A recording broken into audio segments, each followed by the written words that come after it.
Après les bûches de Noël, place à la galette des rois. Au mois de janvier, elle devient la star des boulangeries.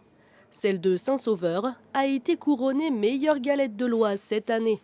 Pour les clients qui l'ont déjà goûtée, elle remplit tous les critères.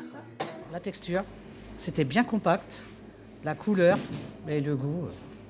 Et en plus, une très belle fève. Pour moi, c'est la pâte. Il y a une bonne épaisseur de crème d'amande dans la galette. Elles sont très très bonnes, les galettes, donc ils méritent d'être le meilleur trophée. Une récompense qui fait les affaires du commerce. Vendues entre 16 et 23 €, les galettes primées partent comme des petits pains. J'ai des gens de Longueuil-Annel, des gens de Paris qui sont venus chercher la galette. Mais les gens, quand ils viennent en chercher une, quelquefois ils reviennent en rechercher d'autres le lendemain ou 2-3 jours après. Dans l'arrière-boutique, Désiré Kélins, boulanger depuis près de 20 ans, détient la recette gagnante. Son secret pour une bonne frangipane, s'en tenir à l'essentiel. Beurre, sucre, poudre d'amande, œuf, rhum, crème pâtissière, pour faire une frangipane, quoi. C'est pas plus compliqué que ça en fait.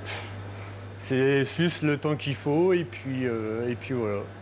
Éliminé lors de sa première participation au concours, il a suivi une formation pour apprendre à maîtriser un élément clé, le feuilletage, qui nécessite jusqu'à 3 jours de travail.